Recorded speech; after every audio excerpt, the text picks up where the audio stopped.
जय माता दी। स्वागत है आपका मेरे इस चैनल माँ ब्रह्मांडी कृपा @अनीता धार्मिक ज्ञान पर।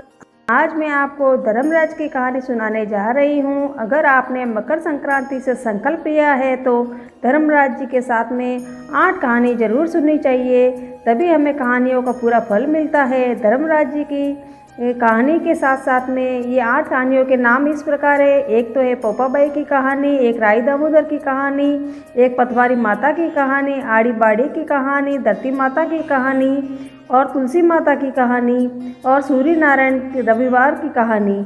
ये 7 वार की कहानी है। इसमें एक दिन रविवार, सोमवार, मंगलवार, बुधवार, गुरुवार, शुक्रवार और शनिवार, इस तरह से आप 7 वार की कहानी सुन लेना।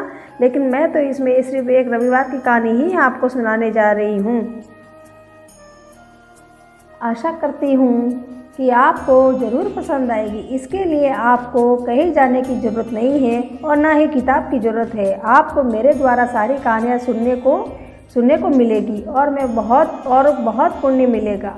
सबसे पहले हम गणेश भगवान का स्मरण करेंगे, इसलिए सबसे पहले हमें बोलना चाहिए, सोना की चौकी मोतियों का हार, गणेश जी मेरे जीव का आधार।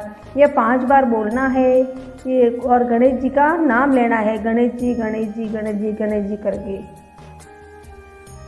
सबसे पहले मैं आपको तुलसी माता की कहानी सुनाती हूँ। कार्तिक महीने की सब औरतें तुलसी माता को सींचती है। सब तो सींच कर आती है, परंतु एक बुढ़िया आती और कहती है कि हे तुलसी माता, सत की दाता, मैं तेरा बिड़ला सींचती हूँ, मुझे बहू दे, पीताम्बर की धोती दे, मीठा मीठा घास दे, बैकुंठ में वास दे, चटक की चाल दे, पटक की मौत दे, चंदन का काट दे, साई का राज दे, दाल भात का पुरसन दे और 11 की मौत दे, कृष्ण भगवान का कंधा दे। तब तुलसी माता यह बात सुनकर सूखने लगी। तो भगवान ने पूछा कि हे तुलसी, तुम यह बात सुनकर सूखने लगी? तो भगवान ने पूछा कि हे तुलसी, तुम क्यों सूख रही हो? तुलसी माता ने कहा कि एक बुढ़िया रोज आती है और यह बात कह जाती है कि मैं सब बात तो पूरी कर दूंगी, लेकिन कृष्ण का कंधा कहाँ से दूंगी? तो कृष्ण भगवान बोले कि जब यह मरेगी तो कंधा मैं अपने आप दे दूंगा, तू बुढ़िया माई से कह देना। बाद में बुढ़िया माई मर गई। सारे गांव वाले एकत्र हो गए और बुढ़िया को ले जाने लगे। तब वह इतनी भारी हो गई कि किसी से भी नहीं उठी। तब सब ने कहा कि यह इतनी पूजा पाठ करती थी, पाप नष्ट होने के माला फेरती थी, फिर भी भारी हो गई है। बूढ़े ब्राह्मण के वेश में भगवान आए और सबसे पूछा कि यह कैसी भीड़ है? तब आदमी बोले कि यह बुढ़िया मर गई है, पापणी थी, इसलिए किसी से नहीं उठती। तो भगवान ने कहा कि मेरे को एक बात कान में कहने दो तो उठ जाएगी। तब भगवान ने कान के पास जाकर कहा कि बुढ़िया माई, मन की निकाल ले, पीताम्बर की धोती ले, मीठा मीठा घास ले, वैकुंठों का वास ले, चटक की चाल ले, पटक की मौत ले, दाल भात का पुरसन ले और कृष्ण भगवान का कंधा ले। यह बात सुनते ही बुढ़िया माई हल्की हो गई। भगवान उसे अपने कंधे पर ले गए और उसे मुक्ति मिल गई। हे तुलसी माता, जैसे उसकी मुक्ति करी वैसे ही हम सबकी करना। राई दामोदर की कहानी है। 2 माँ बेटियाँ थी। बेटी का नाम राई था। वह बहुत सुंदर व सुशील थी। भगवान कृष्ण की पक्की भक्त थी। एक बार भगवान कृष्ण उसकी परीक्षा लेने हेतु डासरिया बेचने वाले बनकर आए और आवाज़ देने लगे कि राई अपनी माँ से बोली, मुझे डासरिया चाहिए। माँ बोली, मैं पैसे कहाँ से लाऊं? बाजरी है, वो ले जा। बाजरी के भगवान ने फूंक मारी तो फूस उड़ के राई की आँख में गई। राई जोर जोर से रोने लगी। भगवान वहाँ से अंतर्ध्यान हो गए, वैद्य का रूप धारण कर वहाँ आ गए और आवाज़ देने लगे कि राई की माँ बाहर आई और बोली, वैद्य जी, मेरी बेटी की आँख में फूस गिर गया है, उसे निकाल दो। भगवान बोले, अगर मैं फूस निकालूं तो इसका विवाह मेरे साथ करना पड़ेगा। राय की माँ तैयार हो गई, सगाई कर दी। कार्तिक शुक्ल 11 के दिन विवाह निश्चित किया। माँ सोचने लगी कि बेटी को क्या दूंगी। सोने की दुकान पर जाकर बोली, मेरी राई के लिए लौंग व बिछिया घड़ दे। सुनार बोला, मुझे समय नहीं है, मैं तो कृष्ण भगवान के गहने गढ़ रहा हूँ। हलवाई व बढ़िया वो जहाँ भी गई उसको यही जवाब मिला। माँ तो घर आ गई, अब क्या करे? वह घर आई, झोपड़ी महल में बदल गई। आनंद हो गया। ठाठ से विवाह की तैयारी होने लगी। भगवान बारात लेकर आए। माँ ने खूब ठाठ से राई का विवाह भगवान कृष्ण के साथ कर दिया। भगवान राई को लेके द्वारका गए तो राई के महल में ही रहने लगे। दूसरी रानियाँ चिढ़ने लगी सावन में राई पीहर गई। भगवान ने सोचा राई के 30 बेजू, 7 जरी के बेस व 5 सोने के पचेटे रखे हैं। 2 हंसों को बुलाया और बोले, सीधे राई के पीहर जाना, कहीं मत रुकना। राधा रुक्मण को पता चला तो उन्होंने हंसों को अपने महल में बुला के कहा, थोड़े मोती चुग लो। हंस आ गए, मोती चुगने लगे। राधा रुक्मण ने सारा सामान निकाल उसमें फटे पुराने कपड़े और 5 कांटे बांध दिए। पोटली हंसों को दे दी। हंस सामान लेके राई के पास गए। राई खुशी से नाचने लगी। जैसे ही पोटली खुली तो उसकी उंगलियों में 5 कांटे चुभ गए। राई दुखी हुई। सावन खत्म हुआ तो भगवान लेने आए। राई भगवान से, भगवान आए तो राई दूर दूर हो जाए। भगवान ने सोचा कोई बात नहीं। राई फिर भी नहीं बोली। इतने पे भी राई भगवान को अपने महल में ही जिमाती, भोजन में दही जरूर देती। एक दिन भगवान बिल्ली बन के दही खा गए। अब राई दही कहाँ से रखे। भगवान गुजरी बनकर दही बेचने आ गए।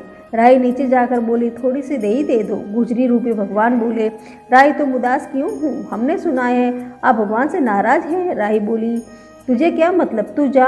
तो गुजरी रूपी भगवान बोले, हम सहेली जैसी हैं, मन की बात कहो, मैं कैसे किसी को नहीं कहूँगी। राई ने सारी बात कही। सुनते ही भगवान को अचंभा हुआ। वे असली रूप में आ गए और बोले, ये कैसे हुआ, मैंने तो जरी के बेस व सोने के पचेटे भेजे थे। भगवान ने हंसों को बुलाकर पूछा, तुम कहीं रुके तो नहीं। हंस बोले कि राधा रुक्मण के महल में रुके थे और कहीं नहीं रुके। भगवान ने राधा रुक्मण को बुलाया और पूछा कि आपने ऐसा क्यों किया। वे बोली, आप हमारे महल नहीं पधारे इसलिए हमने ऐसा किया। भगवान बोले कि आप हमको प्रेम से बुलाती तो हम जरूर आते। फिर भगवान बोले, कार्तिक का महीना राई को दूंगा, 5 दिन पंच तृतीया राधा रुक्मण को और वह 11 को सत्यभामा को दूंगा। भगवान ने सबको मान दिया। हे भगवान, राधा रुक्मण राई को मान दिए, वैसे सबको देना। धरती को पूरी कर जो और पूरी का प्राण छोड़ जो, भूल चूक माफ़ कर जो। धरती माता की कहानी। एक माँ थी, उसकी एक बेटी व एक बेटा, दोनों छोटे छोटे थे। माँ गरीब थी, वह मजदूरी करके अपना गुजारा चलाती थी। धीरे धीरे बच्चे बड़े होने लगे। बेटी शादी के योग्य होने लगी। माँ बूढ़ी हो गई। माँ ने बेटे से कहा, बेटा तेरी बहन बड़ी हो गई है, अतः तुम्हारे जैसा घर वर देखकर उसकी शादी करना। ऐसा कहकर माँ तो कुछ दिनों में मर गई। भाई गांव गांव घुमा, लेकिन बहन के योग्य कोई वर नहीं मिला। वह घूम घूम कर थक गया। बैठे बैठे उसने सोचा कि मैं ही इससे शादी कर लूँ। ऐसा सोचकर वह चुंदड़ी और सामान लाया और बहन ने कहा कि यह सब सामान क्यों लाया है। भाई बोला कि तेरी शादी है। मोहल्ले वालों ने बहन से कहा कि तुम्हारा भाई ही तुमसे शादी कर रहा है। बहन ने भाई से पूछा, मेरी शादी किससे कर रहे हो। भाई कुछ नहीं बोला। बहन समझ गई। उसने एक लोटा लिया, चुंदड़ी ली और चप्पल पहनकर जंगल में रवाना हुई। गायों के ग्वालों ने पूछा कि वन में क्यों जा रही हो। वह कुछ नहीं बोली। वन में जाकर धरती माता को पुकारने लगी। बोली, हे माँ, तू ही मेरी लाज रखना, नहीं तो अन्याय हो जाएगा। मैं क्या करूं? मुझे अपनी गोद में ले लो, नहीं तो मैं यहाँ पर मर जाऊंगी। धरती माँ फटी तो बहन ने एक तरफ लोटा और चुनड़ी चप्पल रख दिए और वह धरती माता में जाने लगी। इतने में दौड़ता हुआ भाई वन में आया और ग्वाला से पूछा कि उसकी बहन किस तरफ गई है। ग्वाला ने कहा कि तेरी बहन उधर गई है। वह बहन बहन पुकारता हुआ दौड़ा। बहन धरती माँ के अंदर समा रही थी। थोड़े बाल बाहर दिख रहे थे। उसने बहन के बाल मुट्ठी में पकड़े और रोने लगा। बहन, तू सत्य के लिए धरती माँ की गोद में समा गई। मेरी बुद्धि भ्रष्ट हो गई थी। माँ का वचन निभाने के लिए मेरे जैसा कोई वर नहीं मिला, इसलिए ऐसा विचार आया। पर धरती माँ ने सत्य के लिए बेटी को अपने में समा लिया। जो बाल बाहर थे वो दो हो गई। इसलिए औरतें कहानी सुनती है और लोटा चप्पल चुनरी एक बर्तन में हरे मूंग एक लड्डू कुंवारी कन्या को देगी। उसको धरती माता सुखी कर रखेगी। जय धरती माता की। धर्मराजा की कहानी। एक बुढ़िया मरकर भगवान के घर गई। वो वहाँ जाके बोली कि मुझे कोई धर्मराज के मंदिर का रास्ता बता दो। स्वर्ग से एक आदमी आया और बोला कि बुढ़िया माई, आपको क्या चाहिए। वो बोली, मुझे मंदिर का रास्ता बता दो। आगे आगे आदमी, पीछे पीछे बुढ़िया मंदिर तक गई। बुढ़िया ने देखा कि वहाँ बड़ा सा मंदिर, सोने का सिंहासन, हीरे मोती की छतरी थी। धर्मराजा की न्याय की नीति से राज्य कर रहे थे। यमराज जी सबको कर्मानुसार दंड दे रहे थे। बुढ़िया ने जाकर नमस्कार किया और बोली, मुझे वैकुंठ में जाना है। धर्मराज जी ने चित्रगुप्त से कहा, इस बुढ़िया का लेखा जोखा सुनाओ। चित्रगुप्त ने लेखा सुनाया। सुनकर धर्मराज जी बोले, तूने सब दान धर्म किए पर धर्मराज की कहानी नहीं सुनी, वैकुंठ में कैसे जाएगी? बुढ़िया बोली, धर्मराज की कहानी का क्या नियम है? धर्मराज बोले कि कोई साल भर करता है, कोई 6 महीने करता है, कोई 1.25 महीने करता है, तो कोई 7 दिन ही सुने, पर धर्मराज की कथा अवश्य ही सुने, फिर उसका उद्यापन करना है। उद्यापन में काठी, छतरी, चप्पल आदि व औरत के कपड़े, कंदील, लोटे में शक्कर डालकर, कटोरी में 1.25 पाव ज्वार, 6 मोती, 6 मूंगा, यमराज के लोहे की मूर्ति, धर्मराज की सोने की मूर्ति, चांदी का चांद, सोने का सूरज, चांदी का सठिया आदि ब्राह्मण को देना। रोज चावल का सठिया बनाकर कहानी कहना। सब बात सुनकर बुढ़िया बोली, भगवान मुझे 7 दिन वापस मृत्यु लोक में भेज देवे। यमराज जी ने उसके दान पुण्य का जोर देखा, वह 7 दिन के लिए मृत्यु लोक वापस भेजा। बुढ़िया वापस जीवित हो उठी। दूसरे दिन बुढ़िया दिन उगे उठी, ब्राह्मण के लड़के को बुलाया, 7 दिन चावल का सठिया मांडकर कहानी सुनी, सारा दान धर्म दिया। 7 दिन पूरे हुए, बुढ़िया का वापस भगवान का बुलावा आया। धर्मराज के व्रत के प्रभाव से उसे वैकुंठ का वास मिला। बोलो धर्मराज महाराज की जय। धर्मराज की कहानी के साथ पोपाबाई की कहानी सुनना जरूरी है। अगर पोपाबाई की कहानी नहीं सुनते हैं तो धर्मराज की कहानी का हमें फल नहीं मिलता है। इसलिए पोपाबाई की कहानी इस प्रकार है। एक बुढ़िया थी, उसने सभी प्रकार के व्रत किए लेकिन पोपीबाई का व्रत नहीं किया। कुछ समय बाद वह बुढ़िया मर गई। मरने के बाद सबसे पहले भगवान के घर में पोपीबाई का दरवाजा आता है, तो पोपीबाई ने बुढ़िया का रास्ता रोका और कहा, तुमने सभी व्रत किए, मेरा व्रत क्यों नहीं किया, इसलिए मैंने तुम्हारा रास्ता रोका है। तब बुढ़िया ने कहा कि मैं आपको नहीं जानती, इसलिए मैंने आपका व्रत नहीं किया, मैं आपसे क्षमा मांगती हूँ, मुझे अपने व्रत की विधि बताइए। तब पोपीबाई ने कहा कि एक कांसी की कटोरी में एक खोपरे को काट कर बनी कटोरी राई और तिल से भरी होनी चाहिए। इसमें श्रद्धा अनुसार गुप्तदान होना चाहिए। अब बुढ़िया बोली, ये सब तो ठीक है, पर मैं इस व्रत को कैसे करूँगी, मैं तो मर चुकी हूँ। पोपीबाई ने बुढ़िया को वापस धरती पर भेजा। बुढ़िया ने वापस धरती पर आकर बड़े धूमधाम से पोपीबाई की व्रत किया और थोड़े ही दिन बाद बुढ़िया का स्वर्गवास हो गया। भगवान के घर सबसे पहले पोपीबाई के द्वार पर दोनों हाथ फैलाकर बुढ़िया ने को अपने शरण में ले मोक्ष दिया। सभी कहानी कहने, सुनने और हुकारा भरने वाले को मोक्ष प्राप्त हो। सूर्य नारायण रविवार की कहानी इस प्रकार है। यह व्रत सभी मनोकामनाओं को पूर्ति करने वाला, मान सम्मान में वृद्धि तथा शत्रु क्षय करने वाला, प्रातःकाल स्नान आदि से निवृत्त होकर स्वच्छ कपड़े धारण कर सूर्य देव की पूजा करनी चाहिए। एक बुढ़िया थी, वह प्रत्येक रविवार को सवेरे ही गोबर से घर लीप स्नान आदि से भगवान की पूजा करती थी। फिर भोजन तैयार कर भगवान को भोग लगाकर स्वयं भोजन करती थी। श्री हरि की कृपा से उसका घर सभी प्रकार के सुख एवं धन धान्य से पूर्ण था। किसी प्रकार का विघ्न या दुख नहीं था। सब प्रकार से घर में आनंद रहता था। उसकी एक पड़ोसन, जिसकी गौ का गोबर वह बुढ़िया रोज लाया करती थी, उस बुढ़िया की संपन्नता से जलने लगी। यह विचार करने लगी कि यह वृद्धा सर्वदा मेरी गौ का गोबर ले जाती, इसलिए इसके अगले दिन से ही यह अपने गौ को घर के भीतर बांधने लगी। वह रविवार का दिन था। बुढ़िया गाय का गोबर न मिलने के कारण अपना घर न लीप सकी। उस दिन उसे न तो भोजन बनाया, न भगवान को भोग लगाया और न स्वयं भोजन किया। इस प्रकार उसने निराहार व्रत किया। रात्रि हो गई, वह भूखी सो गई। रात्रि में भगवान ने उसे स्वप्न में दर्शन दिए और भोजन न बनाने तथा भोग न लगाने का कारण पूछा। वृद्धा ने कहा कि उसे गोबर नहीं मिला, इस कारण वह आपका भोग न लगा सकी। तब भगवान ने कहा कि हे माता, हम तुमको ऐसी गौ देते हैं, तेरी सभी इच्छाएं पूर्ण करेगी, क्योंकि ये तुम हमेशा रविवार को पूरा घर गौ के गोबर से लीप कर भोजन बनाकर मेरा भोग लगाकर ही स्वयं भोजन करती हो। इससे मैं बहुत प्रसन्न हूँ। मैं निर्धन को धनी और बांझ स्त्रियों को पुत्र देकर उनके दुखों को दूर करता हूँ तथा अंत समय में मोक्ष देता हूँ। स्वप्न में ऐसा वरदान देकर भगवान अंतर्ध्यान हो गए। प्रातः जब वृद्धा की आंखें खुली तो उसने देखा कि आंगन में एक अति सुंदर गौ और बछड़ा बंधे हुए हैं। गौ और बछड़े को देखकर वह वृद्धा अत्यंत प्रसन्न हुई और उनको घर के बाहर बांध दिया। वहीं उनके खाने के लिए चारा भी डाल दिया। जब उसकी पड़ोसन ने बुढ़िया के घर के बाहर एक अति सुंदर गौ और बछड़े को बांधा देखा तो द्वेष के कारण उसका हृदय जल उठा। जब उसने देखा कि गौ ने सोने का गोबर किया है तो वह चोरी से उस गौ के गोबर को उठाकर ले गई और अपनी गौ का गोबर उसकी जगह पर रख दिया। वह प्रतिदिन ऐसा ही करती। सीधी सादी बुढ़िया को इस बात की, इसकी चालाकी की कोई खबर नहीं थी। सर्वव्यापी ईश्वर ने सोचा कि चालाक पड़ोसन के कर्म से बुढ़िया ठगी जा रही है। एक दिन भगवान ने संध्या के समय अपनी माया से बड़े जोर की आंधी चला दी। बुढ़िया ने आंधी के भय से अपनी गौ को घर के भीतर बांध लिया। प्रातःकाल उठकर जब वृद्धा ने देखा कि गौ ने सोने का गोबर दिया है तो उसने आश्चर्य की सीमा न रही। अब वह प्रतिदिन घर के भीतर बांधने लगी और उसका सोने का गोबर उठाने का दाम नहीं चलता तो वह ईर्ष्या और डाह से जल उठी। अन्य कोई उपाय न देख पड़ोसन ने उस देश के राजा को सभा में जाकर शिकायत की कि महाराज, मेरे पड़ोस में एक वृद्धा के पास गऊ है जो नित्य सोने का गोबर देती है। आप सोना प्राप्त कर उसे प्रजा का पाल करिए। वह वृद्धा इतने सोने का क्या करेगी। उसकी बात सुनकर राजा ने अपने दूतों को वृद्धा